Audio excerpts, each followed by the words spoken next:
तो hello everyone, welcome to this channel. And आज हम बात कर रहे होंगे एक बहुत ही ज़्यादा इम्पॉर्टेंट टॉपिक का, ब्लॉकचेन टेक्नोलॉजी। अब आप में से बहुत लोग you may have heard about blockchain technology and crypto currency and you may also know about it. लेकिन इस लेक्चर में, इस वीडियो में हम सबसे सिंपल भाषा में और सबसे इजी तरीके से हम समझेंगे कि एग्जैक्टली ब्लॉकचेन टेक्नोलॉजी होती क्या है, ब्लॉकचेन टेक्नोलॉजी का इम्प्लीमेंटेशन क्या है और क्रिप्टो करेंसी क्या होता है, वेब 3.0 क्या है, NFTs क्या है, डिजिटल आर्ट क्या है। तो पहले हम स्टार्ट करते हैं ब्लॉकचेन टेक्नोलॉजी से। तो आप इसको जानते ही होंगे और ये दो वर्ड से बना है, ब्लॉक और चेन। तो आप ऐसे विजुअलाइज कर सकते हैं कि एक बहुत सारे ब्लॉक से जो इंटरकनेक्टेड है चेन से। अब ये जो ब्लॉकचेन टेक्नोलॉजी है, ये हम थोड़ा सा हिस्ट्री में जाते हैं। तो ये जो टर्म था, ये फर्स्ट पॉइंट हुआ था 1990s में। बट उस टाइम पे इतना ज़्यादा कोई हाई पावर सुपर कंप्यूटर्स तो था नहीं, और इंटरनेट का जो बूम था वो भी 1994 1998 में आया था। तो तब इसका कोई फिजिकल इम्प्लीमेंटेशन हुआ नहीं था। लेकिन उस टाइम पे फर्स्ट जो आइडिया था, फर्स्ट ही ओरिजिनेट किया था। लेकिन 2009 में सातोशी नाकामोटो ने ब्लॉकचेन टेक्नोलॉजी का यूज़ करके पहली बार बिटकॉइन यानी कि क्रिप्टो करेंसी बनाया था। और उसके बाद से क्रिप्टो करेंसीज, स्पेशली बिटकॉइन का जो हाइप है, ये हमारे स्टॉक मार्केट्स में, क्रिप्टो मार्केट्स में इंक्रीज होता ही रहा है। एंड आप जानते होंगे कि 2021 में ये ऑल टाइम हाई रीच कर चुका है। सो एग्जैक्टली हम जानते हैं कि ब्लॉकचेन टेक्नोलॉजी होती है।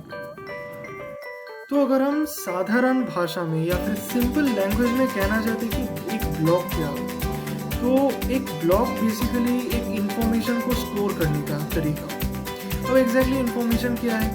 ये इंफॉर्मेशन है ट्रांजैक्शंस का इंफॉर्मेशन। तो फॉर एग्जांपल आप मान लीजिए आप एक ग्रॉसरी स्टोर पे जाते हैं या फिर आप एक मेडिकल शॉप पे जाते हैं, और आप मान लेते हैं कि ग्रॉसरी स्टोर पे कुछ वेजिटेबल्स खरीदते हैं and you by 80 rupees of vegetables and you give the shopkeeper 100 rupees और शॉपकीपर आपको 20 रुपीज़ वापसी से देते। सो ये जो कंप्लीट ट्रांजैक्शन है, ये जो शॉपकीपर है ग्रॉसरी स्टोर का, उनका जो जर्नल या फिर लेजर अकाउंट या फिर जो बुक्स ऑफ अकाउंट्स है, वहाँ पे ये चीज़ रिकॉर्डेड होता है। एंड वहाँ पे डेबिटेड, क्रेडिटेड, बहुत सारा जो अकाउंटेंसी का टर्म्स होता है वो आते हैं। लेकिन हम ब्लॉक, एक जो ब्लॉक होता है, ये पूरा जो ट्रांजैक्शंस का इंफॉर्मेशन है, ये एक ब्लॉक में स्टोर रहता है। तो आप बोल रहे होंगे कि ठीक है, लेकिन एक बैंक जो है वहाँ पे भी तो ये सारा चीज़ रिकॉर्डेड होते हैं। तो एक जो ब्लॉकचेन टेक्नोलॉजी है, ये एग्जैक्टली बैंक से डिफरेंट क्या है। एक जो ब्लॉकचेन है, इस एक ब्लॉक में सिर्फ और सिर्फ एक ट्रांजैक्शन का रिकॉर्ड नहीं रहता है। यहाँ पे ये जो एक ट्रांजैक्शन है, इसको फर्स्टली हैश कहते हैं, और एक पर्टिकुलर ब्लॉक में 3 जो स्टेजेस है, वहाँ पे 3 स्टेजेस में हैशेस को हम अरेंज करते हैं, असाइन करते हैं। तो एक हैश होता है जो करेंट ट्रांजैक्शन हो रहा है, एक हैश होता है जो प्रीवियस ट्रांजैक्शन का है, और एक जो हैश होता है वो जो नेक्स्ट ट्रांजैक्शन का है उससे। तो ऐसे ही जो डिफरेंट ब्लॉक्स है, वहाँ पे ये हैशेस के द्वारा ये कनेक्टेड होते हैं। एंड जो पहला जो ब्लॉक है उसको जेनेसिस ब्लॉक कहते हैं, जहाँ पे सिर्फ और सिर्फ करेंट ट्रांजैक्शन रहता है, क्योंकि उससे पहले कोई ट्रांजैक्शन हुआ नहीं। तो ये जो तरीका होता है ब्लॉकचेन टेक्नोलॉजी का, 3 वे मतलब 3 तरीके से इंफॉर्मेशन को स्टोर करने का, ये ऑलमोस्ट इम्पॉसिबल बना देते हैं ब्लॉकचेन टेक्नोलॉजी का डेटा को टैम्पर करने के लिए और स्टील करने के लिए बाय हैकर्स।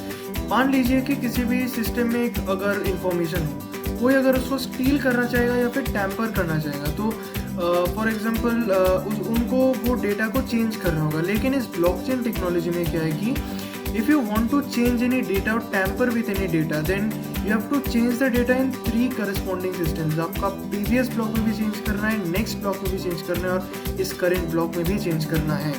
और 3 तरीके से करना है, and it's almost impossible, because अगर आप एक में करेंगे तो नेक्स्ट जो ब्लॉक है वहाँ पे भी ये सेम चेंज रिकॉर्डेड हो जाएगा, और आप easily you will be caught, और like you will be caught tampering with that. और यही चीज़ बहुत ज़्यादा यूनिक बनाता है ब्लॉकचेन टेक्नोलॉजी को, और बहुत ज़्यादा सिक्योर भी एक तरीके से बनाता है, और एक डिसेंट्रलाइज तरीके से। तो यह बेसिक से ब्लॉकचेन टेक्नोलॉजी का, और हम नेक्स्ट लेक्चर्स में, नेक्स्ट वीडियोस में हम और भी ज़्यादा चीज़ें सीख रहे होंगे। मर्कल ट्री क्या होता है, डिसेंट्रलाइज सिस्टम क्या होता है, और consensus algorithm, proof of work, proof of stake क्या होता है। तो इस वीडियो को अगर आपको पसंद आया है और अगर ये चीज़ आपको इन्फॉर्मेटिव लगा है तो डेफिनेटली लाइक कर दीजिएगा एंड सब्सक्राइब कर दीजिएगा. एंड टिल देन, मी प्रांजल विश्वास साइनिंग ऑफ.